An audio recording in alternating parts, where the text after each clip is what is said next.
I'm happiest in the saddle. A fellow sportsman. I am an FBI agent! Great Scott! What do you say we cut the chit-chat? A-hole! Dogs and cats living together, mass hysteria. Come with me if you want to live. Hello, and welcome to Retro Ramble. I'm McGee, Charlie McGee. I'm McGee, George McGee.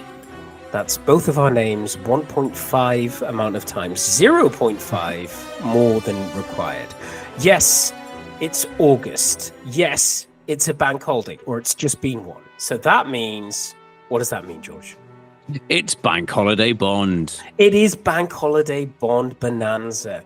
And this time, dear Ramblers, ladies and gentlemen, we are reviewing one of my top 5 Bond films. I'm not sure. I think it's in George's top 5 as well.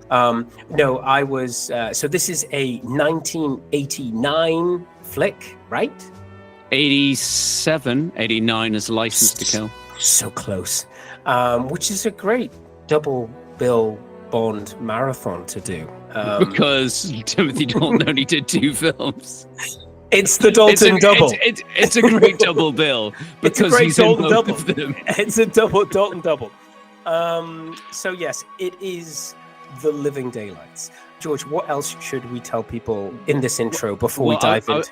I was just thinking a better Dalton double would be, because they're both 1989, would be License to Kill and Roadhouse, because that he's playing Dalton in Roadhouse. So there you go. Double Dalton. Okay.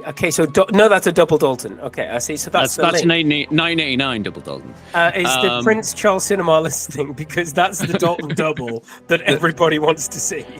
Double douche, double Dalton. Sorry, what was your original question? What are we going to be covering in this episode, brother? We are going to be covering the 15th Bond film, so 1987's The Living Daylights. Oh, we're on a mission with James Bond. We've forgotten about, is it The Spy Who Loved Me or is it Octopussy? I get confused. What came before this? Well, this is View to Kill. View to Kill. View to Kill. We will be jumping in and out of Alan Partridge in this episode. If you listen to the pod for long enough, Charlie and I are huge Bond fans. There's a lot of Bond stuff on our Patreon, but on the main podcast, we've covered GoldenEye. We did a Never Say Never Again, an Octopussy double bill. We did A View to a Kill. We most recently did Goldfinger, because I think it was 50 years of Goldfinger. Something like that, I forget. Or 60 years of Goldfinger.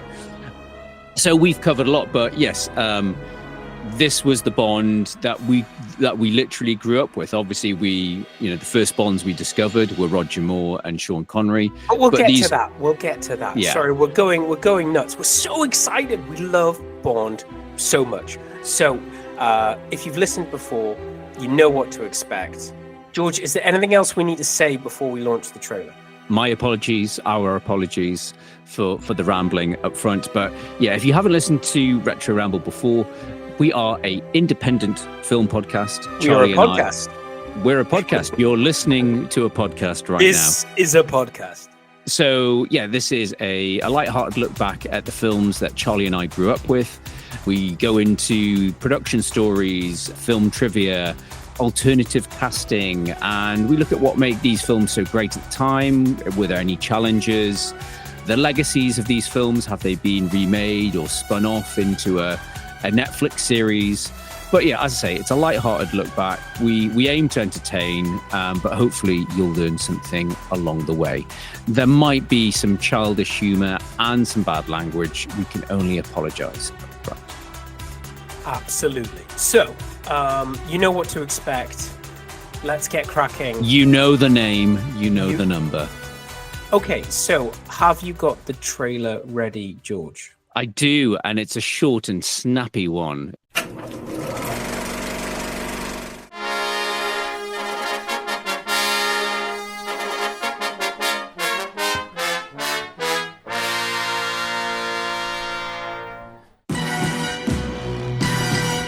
The name that means excitement is back. Bond. James Bond. That girl must be very talented. Shut up. Believe me, my interest in her is purely professional. What is this? I've had a few optional extras installed. Wherever he goes, adventure follows. Two of our men are dead. Koskov's named you. Then I must die. Eliminate him. Kill him!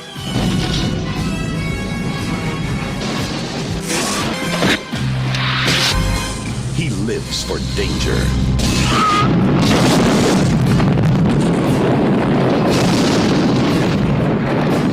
He lives for the moment. He lives on the edge. Whoever she was, I must have scared the living daylights out of her. James Bond, 007, The Living Daylights.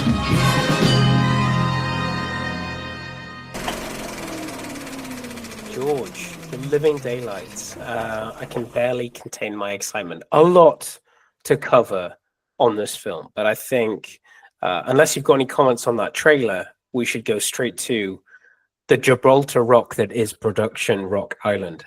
Oh, love what you've done there. Yeah, it's that trailer. I think it gives you everything you need. It's a 1 minute 30. It's got gravelly voiceover man. It's key beats. And danger, adventure, some adventurous cutting going on as well. Yeah. They were like starting to get into the, hey, we can do more with these trailers. So yeah, let's get into it. Do you want to do Gibraltar Rock production, or do you want to do first memories?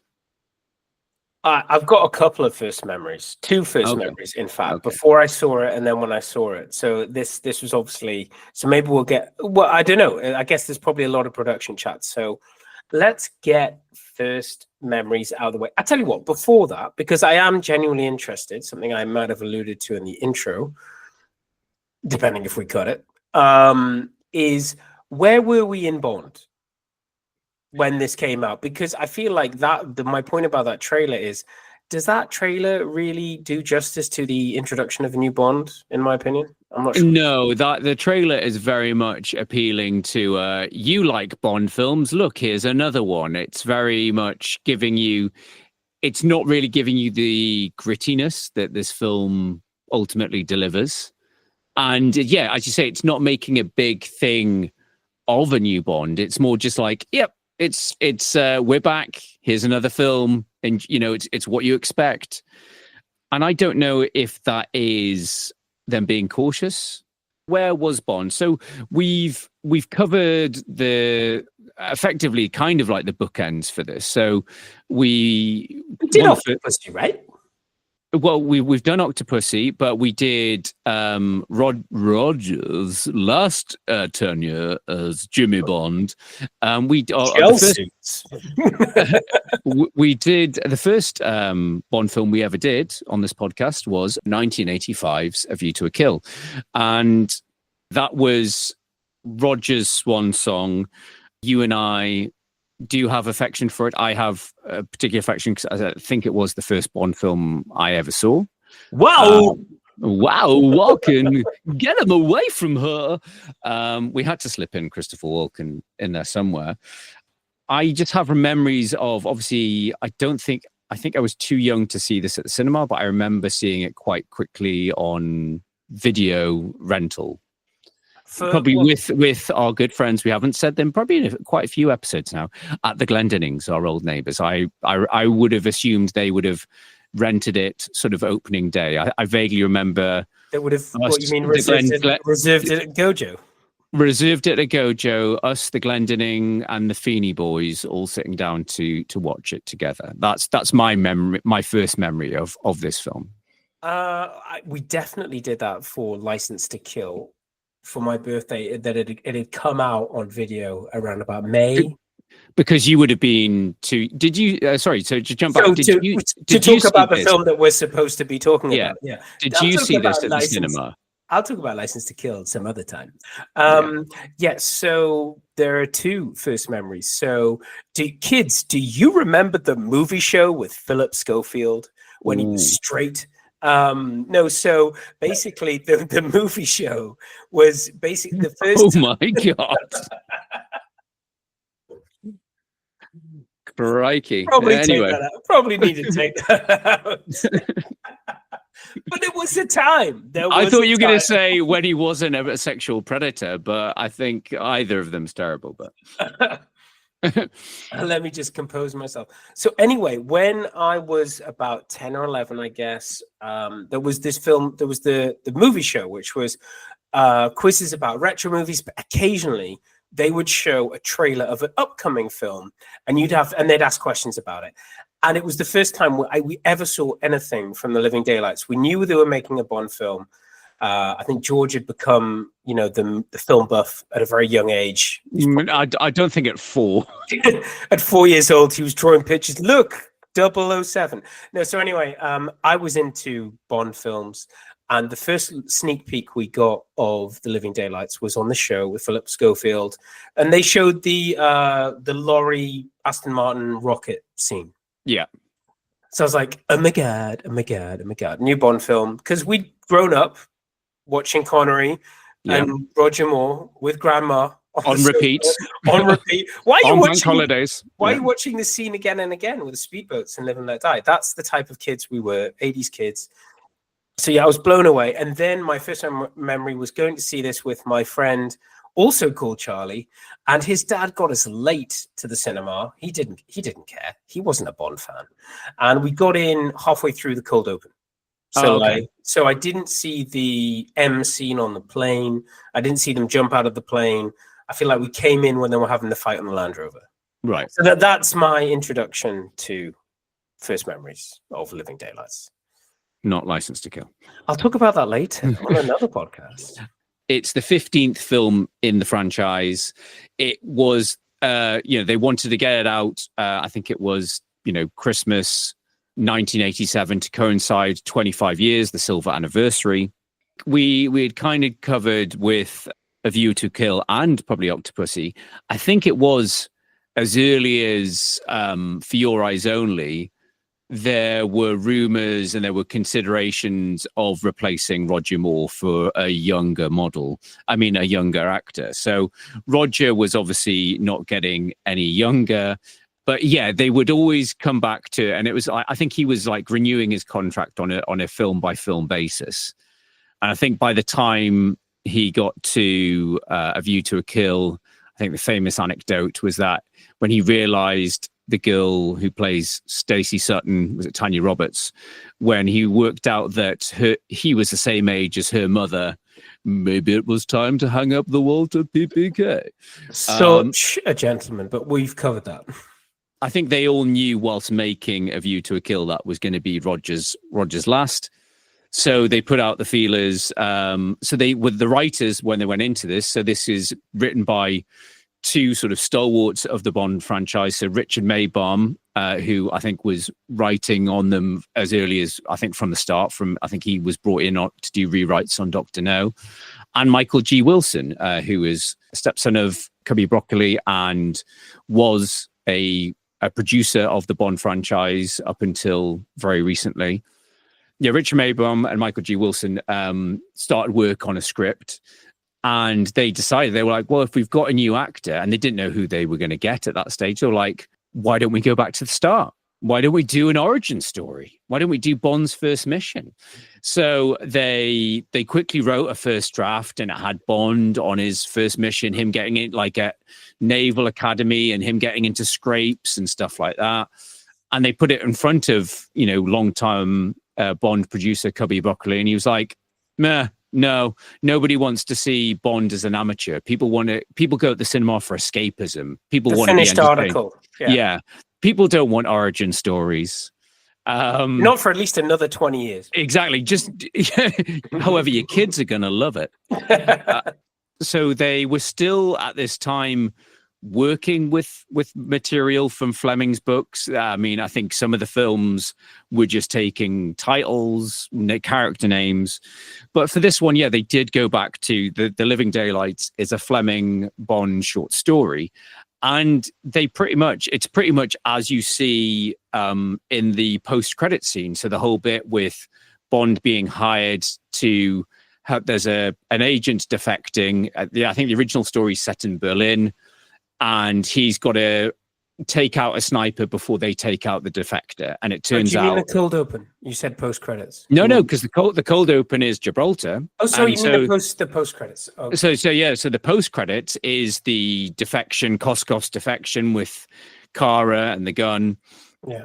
And that is pretty much, as the short story, it's a very faithful adaptation. But the short story ends with him saying to Saunders... I don't know who she was, but I must have scared the living daylights out of her. Living daylights out of her. And Richard Maybaum said, it was a great start to the story, but where did it go next? So we sort of said to ourselves, who's the girl? And from there, the story evolved. You know, what's her story? Tara. They were working in some ideas, and you know, Bond films are always accused of being reacting to what's going on in cinema and reacting to sort of current events. And as it happened, when this film was in production, the Iran Gate thing happened. The Iran Contra. Did you remember that sort of whole situation? Do you want me to give you a quick? As a 9-year-old who wanted to watch rockets explode out of an Aston Martin, no. So Iran Gate was basically the sale of US weapons to Iran in return for hostages. And then they used the US government, this all like leaked out a couple of years later. The US government then used those profits to were sent to the Nicaraguan Contras to help fight the war on drugs. So there was... Where's Rambo in all of this? Well, exactly. So that just happened whilst we were writing it, and but Richard Maybaum says it was purely coincidental. The whole thing with arms sale, profits, rebels. That was. Well, all I hear just... what you're saying. It's pretty hard to work out who's the bad guy. Yeah, well, that's what I was going to say to you, Charlie. That's one of my issues with this film is. Can you explain this plot to me in one sentence, or can you explain this plot to me very quickly? No, because no. Because Koskov. Because Koskov, and he's doing bad things. For Whitaker. And what's Whitaker doing? Well, I don't know, something to do with the Mujahideen and diamonds. And what are they doing? Opium. Okay, but why are they buying weapons or diamonds? Koskov's affection was real. Okay, so I'm getting a bit confused here. And why diamonds? Encased in eyes. And where does the milkman assassin come in? There's a lot to break down. So yeah, are we ready to jump off the Gibraltar production island? Sorry, the production rock of Gibraltar. Well, we can do. I mean, when do you want to cover the whole casting of Bond? Because obviously, well, I do. I mean, I am very because I'm obsessed with this film.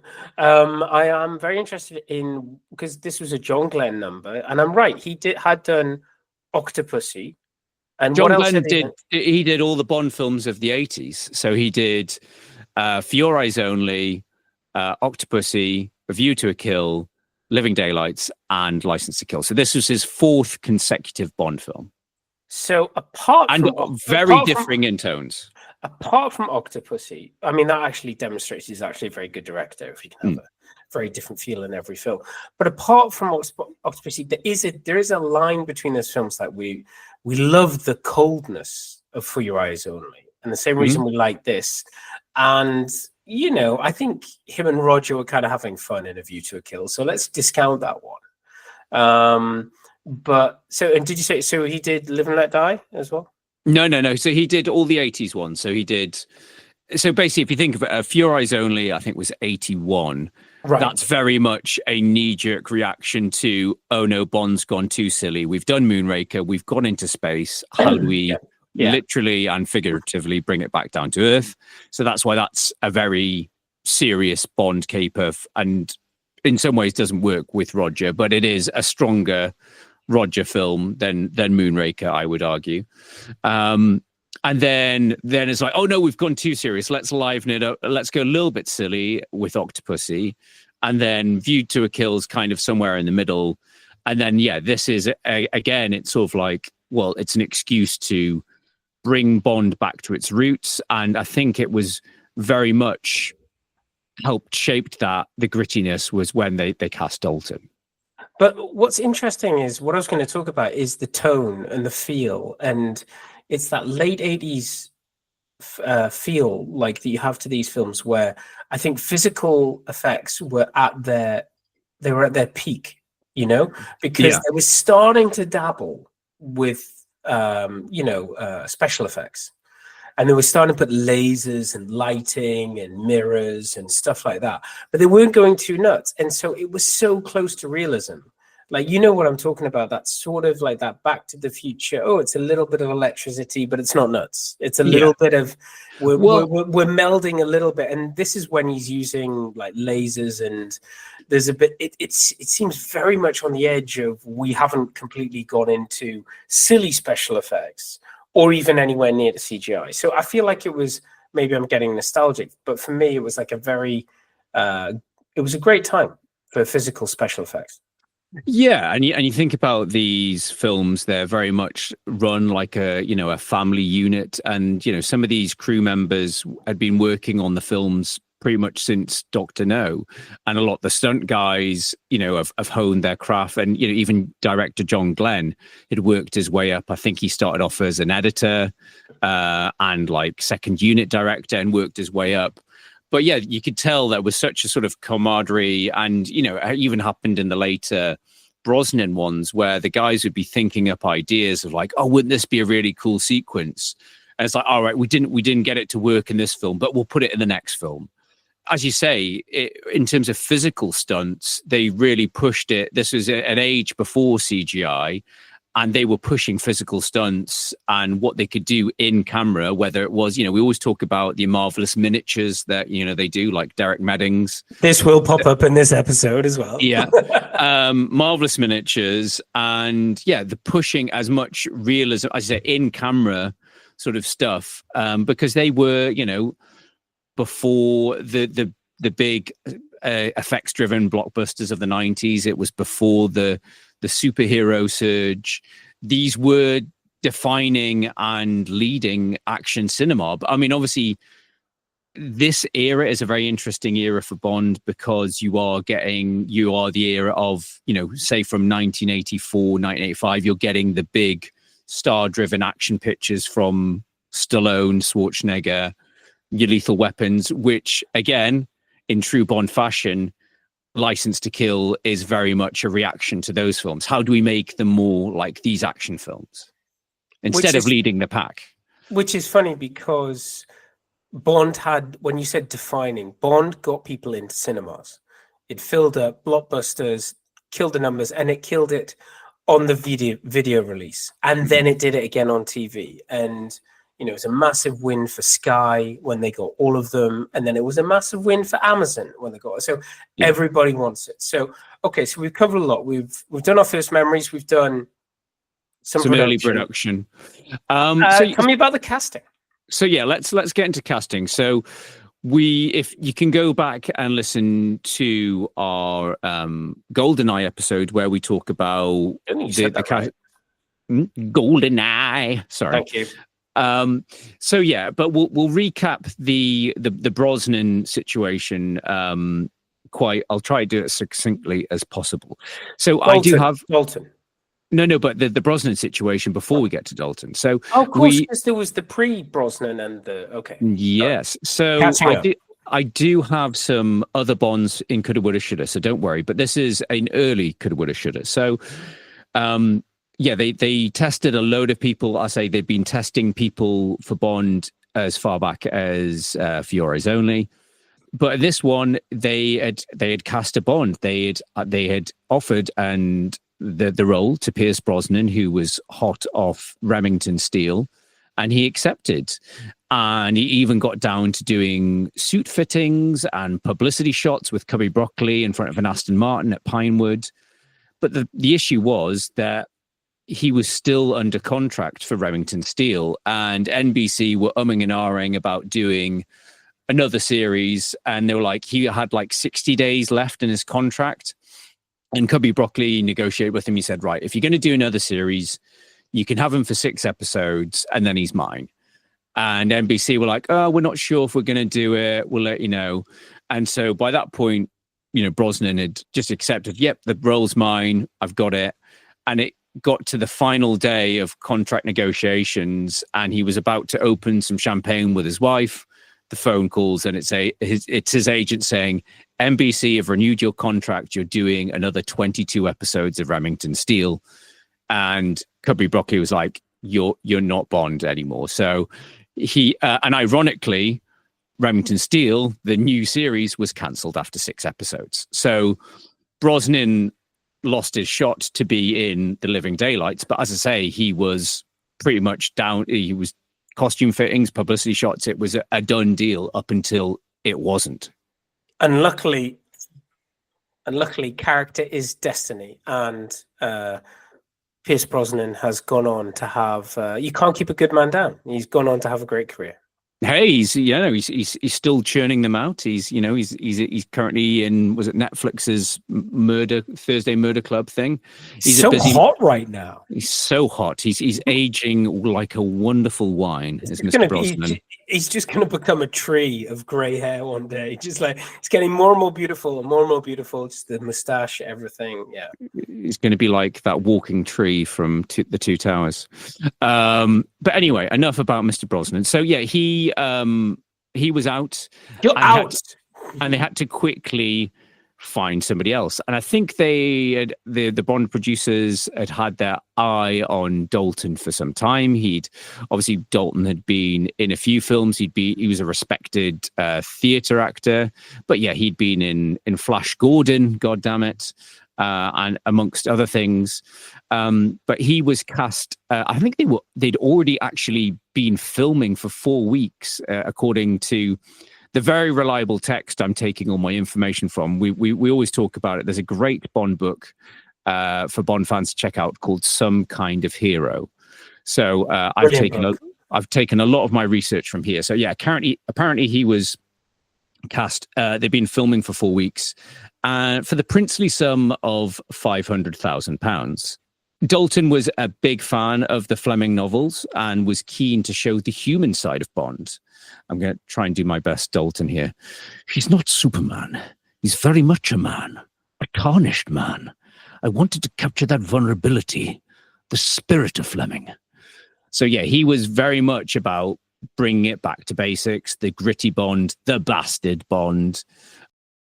He was a hero who murdered in cold blood. Bam, bam, bam, bam, bam. The dirtiest, toughest, meanest, nastiest, brutalist hero we'd ever seen. This is what started those movies. Shocking. I wanted to bring people back to believing in this character, to bring my reality to it. I guess I've always liked a challenge. And he also put input into the wardrobe. He was like, I don't want to be always in the tuxedo, which is ironic because he's in a tuxedo a lot in this film. But it was his idea to have the leather jacket. He wanted him to be a bit more contemporary, a bit more casual, a bit more, modern. But I think he captured Bond just as well as you captured Dalton just there. No, but I think he does bring something new to this. And because obviously the rules are simple in Retro Ramble for George and I. We rewatch these films so that we can give you how did we react today. And I don't know about you, but I'm watching this and I'm just like, Daniel Craig, great actor. A lot of people would say he's the best Bond we've ever had, at least in modern times. That would go unargued. But he's lifted so much. Maybe he's copied it but he's been inspired, whatever, adjective you want to use. But I watch Dalton in this and I see Daniel Craig doing the same thing. Exactly. Absolutely. Like the same coldness, the same look, the same dour. I don't give a damn. I don't need this. It's like, okay. So for me, it elevates Dalton's performance a little bit and it chips away a little bit at Daniel Craig's perfection. But that's my point. Move on. Yeah, no, I think we have talked about this previously, and I think it's a shame because I think a lot of people forget about these films because there's only two of them, and everyone like, oh yeah, those films weren't very good, and it was a bit. I don't know. He just kind of. I would rephrase it to everybody who loves Daniel Craig. Go back and watch these two films, and you'll love them as much as you do the Daniel Craigs. If you haven't, if you were too young, go back, check them out. Yeah. Because if you like the Craig effect, it's all here. This was the original. Yeah, no, I think that's a great way of putting it. I don't know if I've said this anecdote before, but I remember coming back from getting a cab back from some award show in London during my media days. And I was in a tuxedo and I was just drunkenly chatting with the taxi driver. And I was like, guys love wearing a tuxedo. Why? Because it makes them feel like James Bond. And we got chatting about Bond. And I was like, and the thing is, buddy, Timothy Dalton's doing what Daniel Craig's doing now in these movies. And he's like, yeah, that's actually a really valid point. It's like he was doing the serious, gritty Bond, the Fleming Bond, but they weren't ready for it. They weren't ready for it. You know what? You should start your own podcast, mate. And also, that'll be £43. And can you clean up your sick? So yeah, this was very much, I'd say, a bit of a chance to redo things. Obviously, in true Bond continuity, they've kept some elements. So you've still got Q by Desmond One. You've still got the guy playing M. I can't remember his name. It's not Bernard. It's the other one. It's not Bernard Lee. It's Robert Brown, I think it is. There you go. Yeah.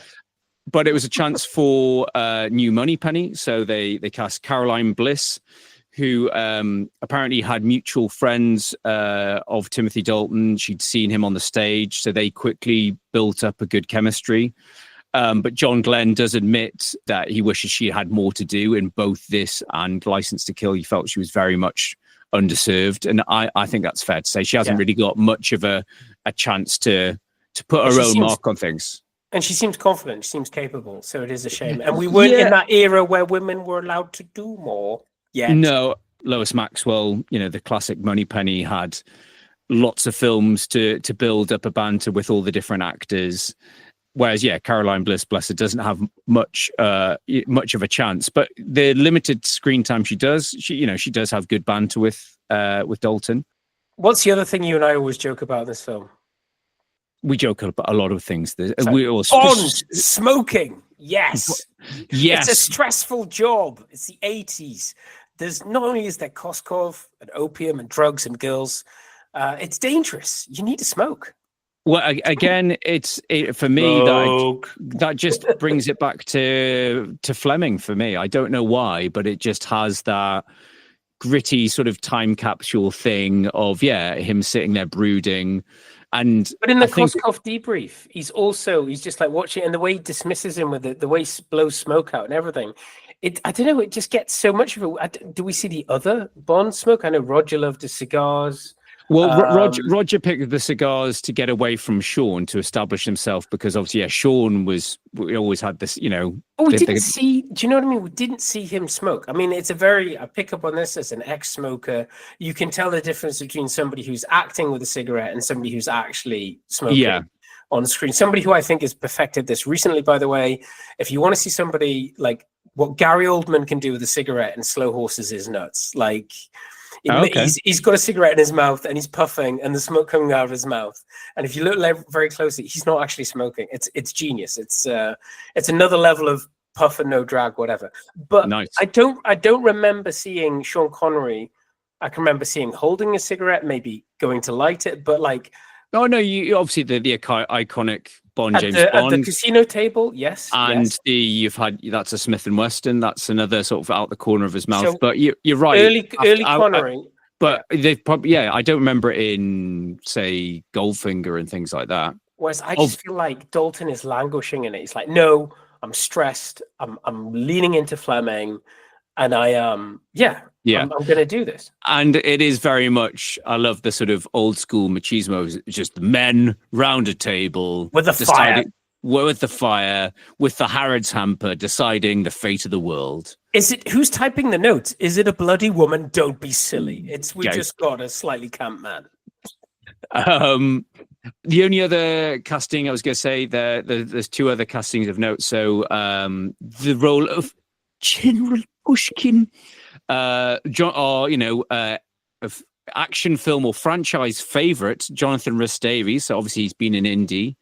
But I'm sorry. Mind blown when I did not know this. You will have known this because you're a film buff.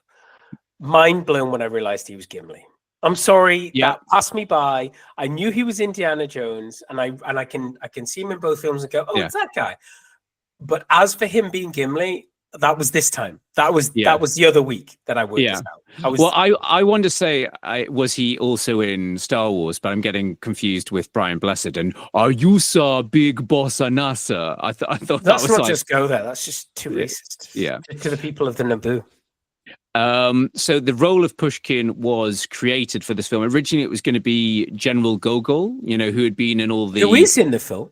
Who is in the film in a very small cameo, and that was purely down to health reasons. So the actor, Walter Gotell, was struggling with his health, so they couldn't give him a large part, but they managed to obviously fit in a cameo at the end, which is a nice... Again, the continuity is all over the place, but it kind of works. But you're saying large part, but like his role in The Spy Who Loved Me was basically saying Triple X, you will sleep with 007, and then he just walks off. It's not really a big role. No, but I'm saying his role was supposed to be big in this, and then they've turned it into Pushkin because of he just couldn't do lots of work. So, and then finally we have a new Felix Leiter. And to avoid confusion, it's not everyone's favorite Chelsea player, but he is called John Terry. I don't know what else he's done, but it's not that John Terry. Like the whole Felix Leiter element of this film, it's so I don't know. It's just he's weird. trying to be. He's trying to be hip and young and cool, and he's in Miami Vice. he's got a windbreaker on. He's got a windbreaker. He's got two chicks. He's got an open top guy. He thinks he's in Miami Vice. God damn it! Yeah, I think again he's one of the weaker parts of this film. I think it's much better for License to Kill when they bring back. I think it's David Hedison, was obviously in Live and Let Die. You've got that connection, and him and Dalton have a much better chemistry, and obviously Felix has got more to do in License to Kill. Yeah, and I think what you're getting, I think the point you're making and what we all take is that Felix means so much more and actually makes that whole film. Like it's the character arc, it's the driving force, it's everything, and it's Dalton's reaction to him. Yeah, that they have this camaraderie, whereas in this, it's like the guy's so smart, like James, buddy, with my cordless phone and my earpieces that are so stealthily that they go beep beep when you touch them. Wave of the future. Okay, so who else do we need to talk about? No, well, I mean, we can. I mean, have I got it in my film notes? Or we can talk about Necros. If we want to talk about him already, I mean, I've got him down as the quadruple B, the blonde bastard Bond baddie. That's a great four double. That's a 4B. It is masterclass. Thank you so much for that. Not his first time on the podcast. Thanks to Brian De Palma had already discovered him, or was that after this? Obviously. After this, but in retro ramble canon. But what he would go on to after this, Charlie, as well, is if you're a policeman, where is your backup? Yes, Die Hard. He was Hans. Tony. Yeah. I think Tony. Yeah. No, Tony's the other guy. There's Tony in his hands. So Die Hard. Obviously it's Hans Gruber. No, it's Carl. Yeah, Tony and Carl. He's Carl's brother. He's the guy that has the ho. Yeah. And the terrorist with small feet. But ironically, he is a fucking unit. He is a unit, and ironically, the terrorist with small feet. I was reading an interview with him from our friend Timon Singh from Born to Be Bad, and he's like, the first question he asks him is, "How big are your feet?" He's like, "I'm a size 12." He's like, "Okay." Right. So it was dramatic license. Yeah. But yes, he is a beast in this. Is Necros, and yeah, Bond films have a tendency to repeat themselves, and obviously there's the definitive blonde bastard bad guy is Red Grant, is Robert Shaw in From Russia with Love. And ever since then, every other film, they will try and throw in a big blonde henchman. Whitehead. Stamper! Stamper. And there's the guy from For Eyes Only with Eric, the guy who's like doing the Winter Olympics. There's a guy in You Only Live Twice that's Kill Bond now. The guy that gets thrown to the piranhas. But I think Necros is the best of the blonde bastard Bond baddies. I think he is. After Red Grant, I think he's a worthy successor. I love the fact that he's a vocal chameleon, even though apparently there is some ADR. There is some ADR. I was like, damn, this guy is good. Shit. How did he get to like a Cockney accent?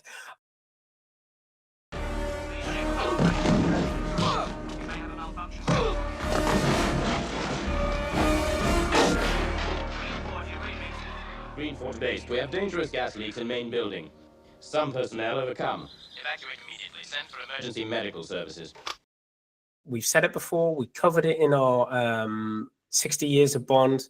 The best non-Bond fight in any film, even if it includes Bond or not.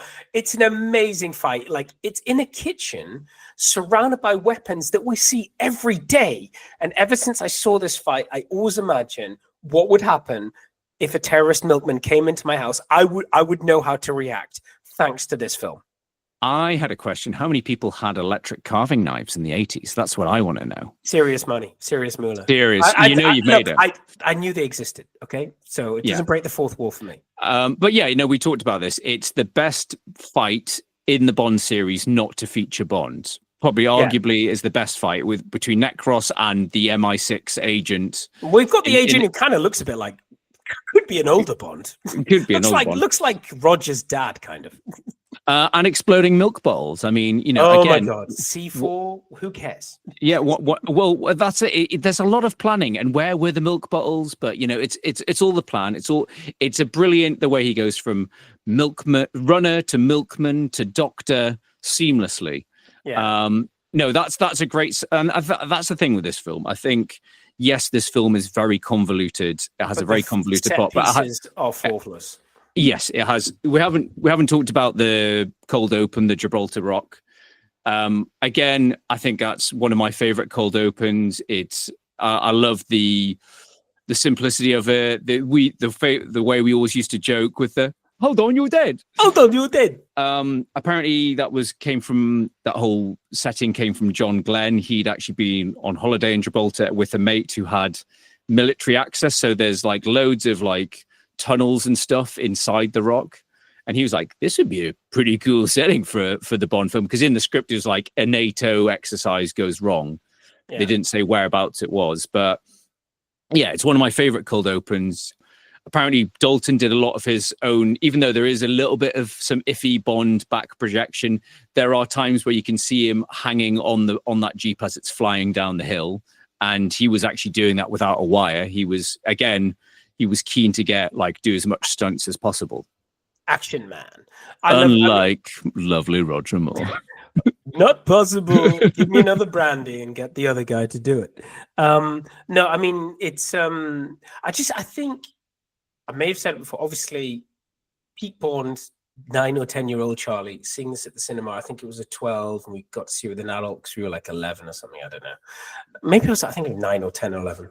It all blends together. But I think you're thinking of, this is 87, so you would have been 8? I would have been 8. Yes, I was very impressionable. Yeah. So, but this for me, and obviously I've gone back, and this was it was my first Bond at the cinema. Okay, so let's just get it out there. Big impression. Impression, highly impressionable age.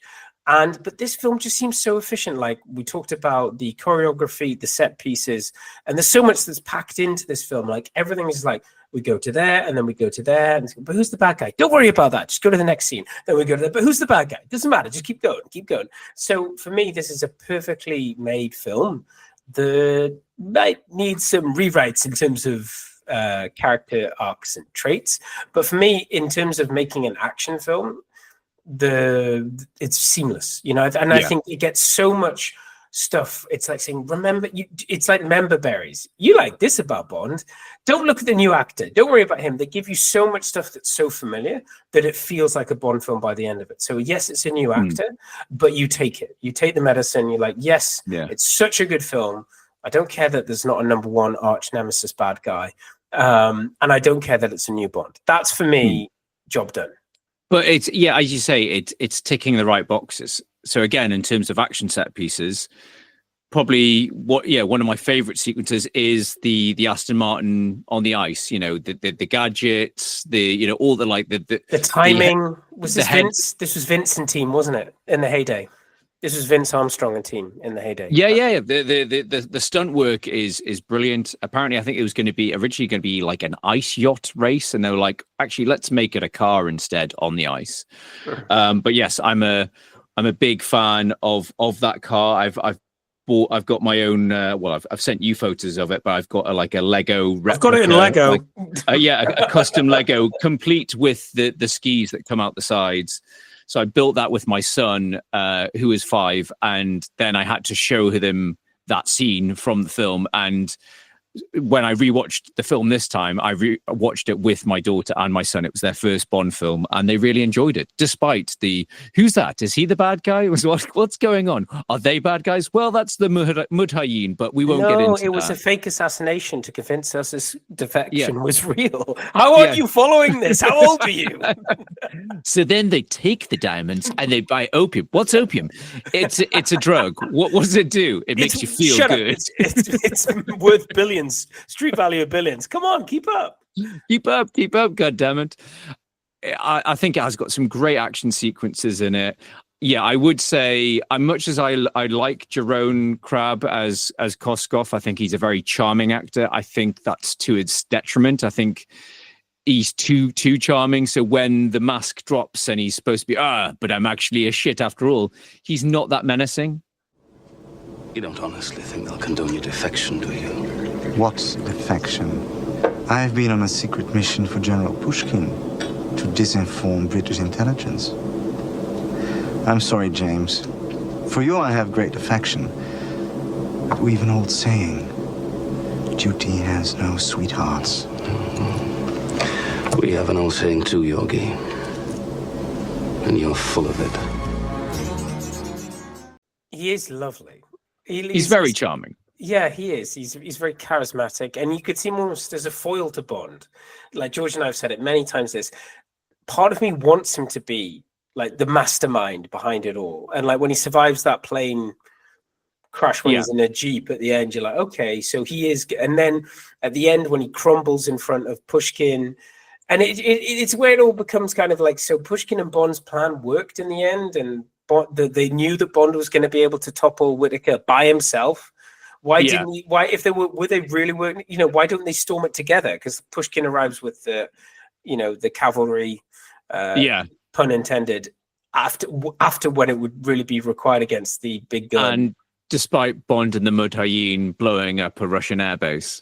No, don't worry about that. Don't worry about that. He doesn't know about that. No, so yeah, I mean, to go back to him, he would have made such, like, I think the fact that he's charming but meant to be sinister, but we have a tough job believing that Yogi, get the message. Yogi Koskov. And Brad Whittaker, again, he's just in his villa in Tangier. Oh, apparently there's some trivia there that Tangier villa belonged to a friend of Cubby Broccoli's. He was a millionaire who was at Malcolm Forbes, and so he lent them his Tangier home. And apparently the military toys are his, so they decide to write it into the script. I don't think they had the figures of Brad Whittaker, but they're like little. What was the funny thing I was thinking about the figures? It's like, how much work went into that? I mean, not in Whittaker's world, in the universe of this film, like, just for fucking practical. Like the filmmakers, like Eon to make. Okay, so we're gonna need another one. This one's gonna look like Genghis Khan. What? This one's gonna look like Hitler. Like they had to make, or did they use the same dummy with lots of shots? I'm guessing there were 3 How many Joe Don Baker's dummies were there? Well, I think there's at least 5. There's Napoleon, Marcus Aurelius, Genghis Khan, Hitler. Yeah.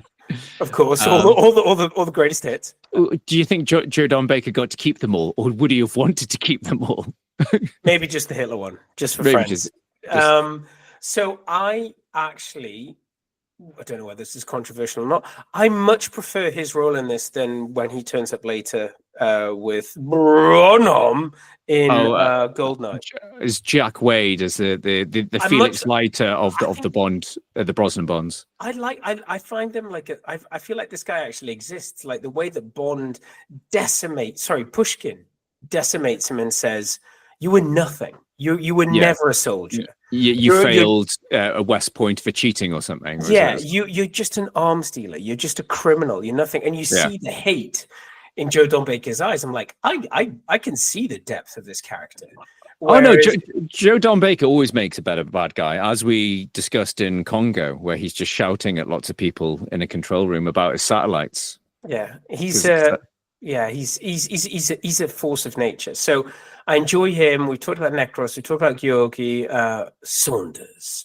What is he? Is he 00? Whatever. Saunders. 00 dead. Saunders is admin. Yeah. But yes, no, I think that's it. Going back to that, the post credits, so the post opening with the whole defection with the sniper. You and I have talked about it in our favorite Bond gadgets and favorite Bond moments. Just that he establishes himself as such a badass in a matter of moments. The bit with the tuxedo jacket, I've always wanted though, that turns it into a sniper jacket, and you see him with the gun, and you just buy it. You buy him that he's like turn off the lights. All of this. Get the chair. He's in command. Yeah. Whereas if Roger did it, it just wouldn't. It would kind of like, oh yeah, it's Roger with a sniper rifle. He doesn't really it's just an add-on. Whereas you get the cold, the calculating, and the banter with Saunders, which again, a lot of it is lifted from the novel of, he can sack me for all he likes or whatever, stuff M's orders. I'll thank him for it. Yeah. And the thing about I take it you want the snub nose. It's like, no, armor piercing snipers normally, Russian snipers. So they wear body armor, and you're like, this guy's a pro. And then it's reinforced with Pushkin going, you are professional. You would not shoot unarmed man. Yeah. You are professional. You do not kill without reason. 2 of our men are dead. Koskov's named you. Now why should I disobey my orders? I am in the dark as much as you are. It is a question of trust. Who do you believe? Koskov or me? If I trusted Koskov, we wouldn't be talking. But as long as you're alive, we'll never know what he's up to.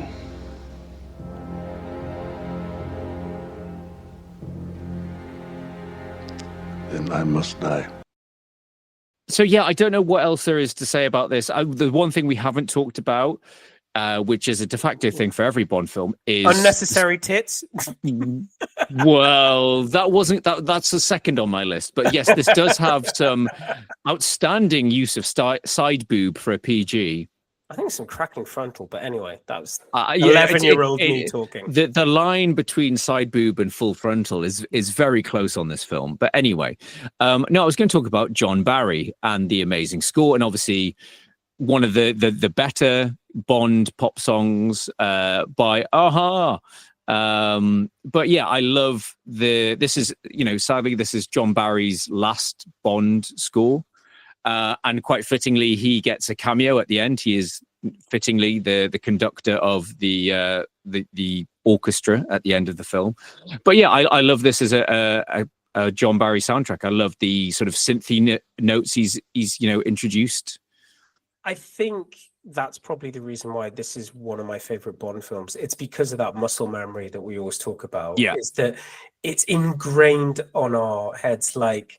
The moment that the cello thing is like, you almost hear the mecha call of Tangiers. Because scene from scene, the blending of the Aha track, the escalation, for me, it's what I was talking about, the tone of the John Glenn films, and like I feel like they work together. So for me, it's the best performance, and I think I enjoy this film because I enjoy my first memories of it, and the music enhances that, and it drives it, and it's what lifts our emotions when we watch a film. Spielberg knows what he's doing, and why do you think Nolan and Villeneuve are banging on Hans Zimmer's door? It's like, I need the Gladiator thing. Yeah, exactly. No, so yeah, it's a cracking score. It's a cracking Bond theme. Apparently, John Barry didn't get on with Aha, but they still created a great Bond song. I can't decide whether I like it more than View to a Kill, but it's still right up there with my favorite Bond songs. Yeah, it's a tough choice. So what else I think it's about time to let Celine and Jeff out of their very easy to escape from concealment device. Oh, can we just quickly jump back to the worst sounding Russian jailer comes from Liverpool? Strip! Не смейте меня трогать! Shout all you want. It's soundproofed. The colonel does not like to hear screaming at night. I didn't tell you to get down. Oh my God, that guy! You stay in your cell over there. We haven't talked about Cara or the fact that she's very interested in love, not very interested in sex. Might have been a sign of the times. Might have had something to do with the AIDS epidemic. Cara, I was thinking about this one because she's very integral to the story. But there's times where she's a bit of a wet blanket. James. And then there's another time where she just snatches an AK-47 off the Mujahideen and races off on a horse. So she flip-flops in terms of being a damsel in distress, being very action-orientated, being a bit clueless and naive. I feel like her character is a bit all over the place. To James! Where he's just wanting to escape. Right Dalton just wants to escape with all the drugs by himself, plane full of drugs. I can remember a mate of mine explaining to me that Dalton's the only Bond that's ever said fuck. And he only mouths it through the window when he's in the cargo plane, but you see him say, for fuck's sake. Like he mouths mutter under his breath. For fuck's sake. So yeah, no, she's but another reason I mention it is that I think that's a dichotomy of where the franchise was at. It's like, do we want stronger women? Should we be reflecting stronger women in society? We're not quite ready. So we need a bit of both. So I think, as you say, they're not sure what they want to do with her. And then in License to Kill, you would see that, women they're like being treated seriously as serious actors. So the Bond is shaking off its dinosaur. What is it? Remnant of the Cold War. Sexist, misogynist dinosaur. Okay, so are we ready I see that Jeff's got a laser watch. He's cracking his way out. It's time for Coulda, Woulda, Shoulda. So for the uninitiated, Coulda, Woulda, Shoulda is simply where George enlightens us on the actors, directors, dolly hooks, whatever it was, people who were considered for this film but didn't get the job. So who we got up this time? So obviously we've talked about Mr. Brosnan front and center, but yes, there was a lot of other actors be auditioning for Bond, a lot of actors in consideration, the biggest of which, and this goes back to I think conversations that are happening right now, because as at the time recording there's been no announcement they're making a new Bond film, but there's lots of rumors flying around about who should play Bond. And the general consensus, it needs to be a Brit. But at one point, that Mel Gibson was being considered. And this was obviously around about the time he'd just done he did Lethal Weapon in 1987. So it was like obviously off the back of Mad Max. So he was quite a big star, but not full-blown movie star, I suppose. But apparently his agent was like, you can have him for 2 films and we want 10 million. And Cubby Broccoli was like, no. So that was shot down. Another interesting person who wasn't, I don't think is British, is Lambert Wilson, who is, I think, a Frenchman, best known to probably most moviegoers as the Merovingian from the Matrix movies. I love that guy. Yeah, he's still earning a fat load. He's still in a lot of big feature length films because here in France they make about 300 films a year, and he pops up in a couple. Yeah, he's a big actor. So yeah, I think he was a bit of a heartthrob back in the day, and I think he was bilingual, so he was considered, and I think he actively tested. And another actor I'm not familiar with, but I think he was like fairly big in 80s, maybe TV, a guy called Trevor Eve. And then finally, probably didn't get the role because he would have been too terrifying, is everyone's softly spoken Kiwi. It's Sam Neill. Oh my God, Sam Neill. Yeah, would he? I guess he would have had kind of the physique, maybe losing the hair, but we've all seen what Sean can do. Well, there's a screen test of him, I think, fairly easily tracked down on YouTube. I think he tested for Octopussy, but he was still, they really liked him. I think John Glenn was a big fan of him. I don't think Cubby was sold on him, but John Glenn was. But it was actually Sam Neill who said, no, I just didn't have the confidence I could have pulled it off. So it was he was just like, he didn't push for it. And obviously, yeah, they looked elsewhere. So some interesting choices there. But yeah, that's the main coulda, woulda, shoulda is in terms of who could have been Bond. So, well, I mean, there you have it. I mean, this is a very big film for us. George and I could walk you through each and every scene. There's so much more to unpack in this. There's from the Blaupunk radios to using a cello case to impersonate you. There's the unloading a sniper rifle in a bus toilets. There's so much. There's chases. There's the fake. There's squibs. We haven't talked about squibs. We haven't talked about squibs. We haven't talked about the standard trope of destruction of product placement. Yeah. Oh, I haven't even talked about the parrot in the kitchen fight scene. I think is the same parrot that it says to Margaret Thatcher, give us a kiss. Okay. Oh, Mr. Bond. Yes, I think that's the same parrot as For Your Eyes Only. Yeah, we should. But I just realized we should probably be careful that we don't put off anybody who's just listening to this because they want to listen to Retro Ramble and they're not as obsessed about Bond as we are. But what do you mean? What do you mean? I don't understand. Who are these people? Where are they? What else is there to be said about this film? Retro Ramble will return to James Bond.